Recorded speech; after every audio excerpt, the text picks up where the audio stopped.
starting to get tight over in Asia as, of course, the World Cup qualifying campaign is starting to draw to a close. But who's going to take advantage in match day number 7? We've got that coming at you next.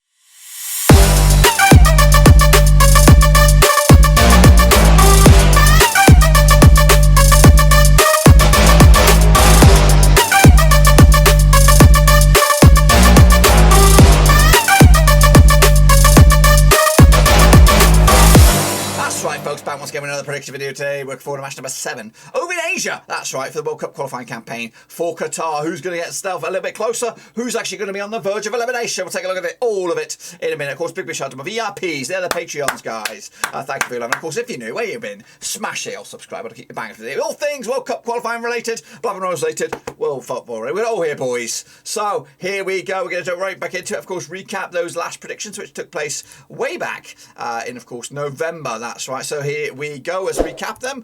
Kicking it off with Lebanon up against, they took on South Korea. No, they didn't. They took on United Arab Emirates. They will take on South Korea next. And of course, UAE picked up a 1-0 win for them on the road. Of course, massive win for them in the grand scheme of things. Iraq took on South Korea. It was a big away win for South Korea there. 3-0 win to take it to the house. Syria against Iran was another away day win. Iran picking up a 3-0 win over Syria, who look done and dusted at the moment. China and Australia could not be separated with a 1-1 draw. Vietnam picked up a 1-0 loss against Saudi Arabia, and of course Japan squeaked past Oman, of course, over in their respective groups. So a lot of away day victories there. In fact, no home side picked up the W on this one. So of course the state of play in the group is starting to take shape. We'll have a look at that in a minute. Of course, here is our own prediction lead. Abdullah kicks ass there with 6 picks there. Of course, Gaming Charlie, Yannick Bastar, Shepherd, and of course Paul Burton also picked up 5 as well. That's of course for the past week. What about the grand scheme of things? Well, Shepherd is your man at the moment, kicking ass and taking names, with Iman Hussein and Winky doing very, very well as well. Of course, if you want to get involved with the prediction league, get involved here. Cut the /WC to 22 Asia, and of course get your name in lights. So this is the state of play right here, right now. As you can see, Iran are running away with it. South Korea also doing very, very well as well. I think the top 3 go through each group to actually Qatar 2022. So at the moment in Group A, you would think Iran and South Korea are on their way, but however the third place team is wide open. Who'd have thunk it on this one? UAE, Lebanon still on with a hope, Iraq and Syria still all got a shot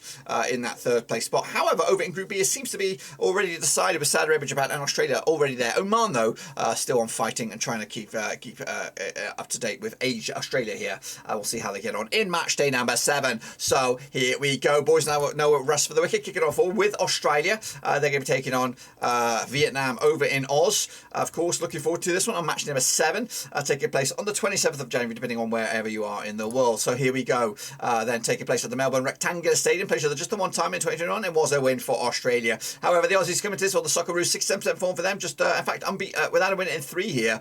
Of course, back-to-back draws, and of course a defeat as well. Meanwhile, Vietnam coming to this, just 1 defeat the past 6 as well. 67% form heading into this one. They did play the way back, of course, in September 2021. Was a 1-win for Australia. That was way back at the start of the campaign. The Socceroos coming to this on the back of that draw against China. Meanwhile, Vietnam picked up a 0-0 draw against Thailand in the Suzuki Cup final rounds, a semi-final maybe, I don't know.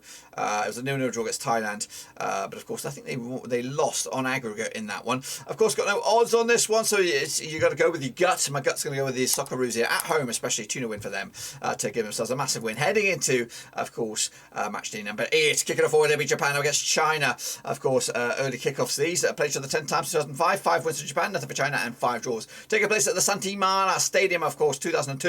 On the 27th of January. 67% form for Japan at the moment, just 1 defeat the past 5, up against the Chinese side, who have just 1 win in the past 5 as well. 33% form for them at the moment. Of course, Japan picking up a 3-0 win, was their biggest over China. Heading into this one, they scored 15 goals to China's 8, which is around about 1.50 goal game ratio compared to the 0.80 goal game ratio for China. Coles coming at you. The last time place that was in China was a 1-0 win for Japan. That was back at the start of the campaign of this. Meanwhile, last time place in Japan, it was a 2-1 win for Japan way back in December 2017. It was a 2-1 win as well. Japan picked up a 1-0 win over Oman. Of course, China did draw with Australia last round. In fact, it should be back-to-back draws for them, and just 1 defeat at the past 4.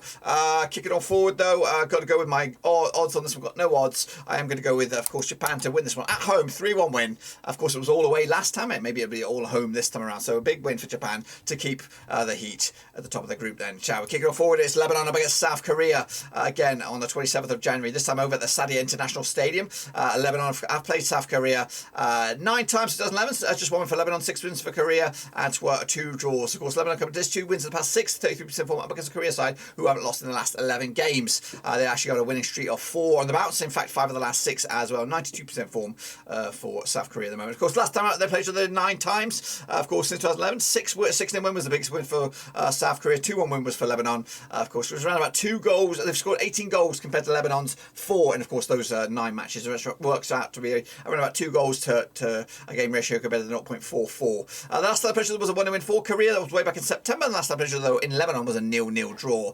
Of course, Lebanon's one and only win was when? When was that one and only win? It was way back in 2011, and it was Lebanon. It was a 2-1 win as well. In fact, Lebanon just lost once against South Korea in the last 4 occasions in Lebanon, so that might be food for thought. And also, Lebanon coming to this on the back of a 1-0 win over Sudan. That was in the Arab Cup, I believe. Meanwhile, South Korea picked up a 4-0 win over Moldova just a couple of days ago.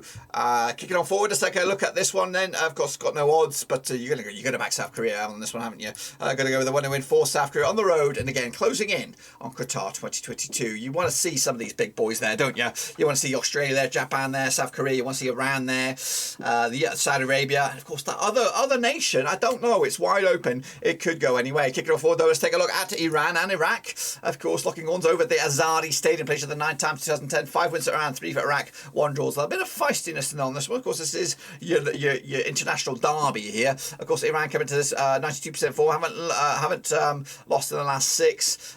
Meanwhile, Iraq coming to this 33% form. Haven't won the last 10 though. Of course, Iran's biggest win over Iraq was a 3-0 win since 2010 anyway. Iraq's biggest win over Iran was a 2-1 win. In fact, though, it's quite tight in the goal scoring stats between 2 sides. Of course, over the course of those 9 matches, Iran scored 19 goals, Iraq scored 15, and of course that works out to be 2.11 goals game ratio for Iran, and on the flip side, 1.67 goals game ratio for Iraq. Of course, coming at you though, that they did play each other in Iraq back in September. It was a 3-0 win. Meanwhile, they played each other in Iran. Last time around was back in June. It was a 2021. It was a 1-0 win for Iran. Iraq's last win was back in 2019, and again it was in Iraq as well. Of course, Iraq coming to this on the back of a 3-0 loss against Qatar in the Arab Cup. Meanwhile, Iran picked up a 3-0 win over Syria, of course, back in the World Cup qualifiers in November. That was the last match. Again, no odds. Again, we're going to go with our gut, and the gut says 2-0 win for Iran. Of course it does, because they are bloody too good to be good. Meanwhile, UAE will take on Syria, of course, in a must-win game for both of these two sides. Played each other 6 times in 2008. It'll take place at the Al Maktoum Stadium. Of course, UAE coming to this on that. Since they played each other in the last 6, they've won 1 against Syria. Syria's picked up 2 wins, and there's been 3 draws. However, UAE back-to-back defeats for them, 50% form up against the Syria side, who have only won once at the last 6. And of course, over those 6 games they played each other since 2008, the biggest win for UAE over Syria was a 2-1 win. The biggest win was a 3-1 win,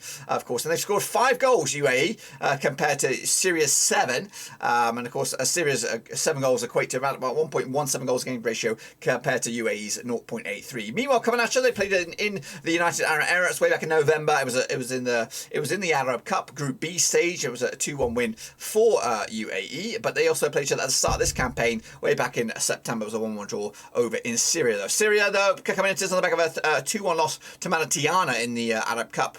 Of course, that was back in December. Meanwhile, UAE also losing to Qatar in the same competition 3-0 last round. No odds on this one. Going to go with a win though for UAE to keep the heat over in their group. And then finally we have Saudi Arabia up against Oman, of course, over in Matchday number 7 in the King Abdullah Sports City Stadium, taking place in Saudi Arabia. Played 7 times since 2009. 2 wins for Saudi Arabia, 3 for Oman, and 2 draws. However, Saudi Arabia coming to this without a win in 3. In fact, just 1 win in 5 for them, 50% form. Up against the Oman side, just 1 win in 6 for them, 33% form at the moment. Of course, last time they played each other was in September. We'll look at that in a minute. But over the course of those 7 games they played each other, the biggest win for Saudi Arabia over Oman was a 3-1 win. The biggest win, otherwise, was a 2-0 win. And of course, Oman scored 11 goals to Saudi Arabia's 10 over the course of those 7 matches, which equates to 1.57 goals a game ratio for Oman compared to the 1.43 goals a game ratio for Saudi Arabia. Coming at you though, last time I played was in Oman. It was back in September. It was a 1-0 win for the Saudis. Of course, Saudi Arabia picked up a 2-0 loss though. Last time I played in Saudi Arabia, that was of course a 2-0 win for Oman in the Gulf Cup Group A. Coming at you though, Saudi Arabia did lose to Morocco in the Arab Cup back in December. Meanwhile, Oman also lost to Tunisia 2-1 in the same competition. Going with my gut on this one. My gut says Saudi Arabia, of course, 2-0 win for them to take it to the house. That's of course my picks over in Asia, because be sure to get your own picks as well. We have a lively World Cup prediction league here. 22 WC 22 Asia is the way to do it. But that, my friends, is just about it. Be sure to give the video a thumbs up, smash the old thumbs up, smash your subscribe. Check the links down below. I'm on Twitter, I'm on Twitch, I'm on Facebook, and of course I'm on Patreon. But until then, dudes, we are Dunny Dunzo, and I'll see you soon for the next.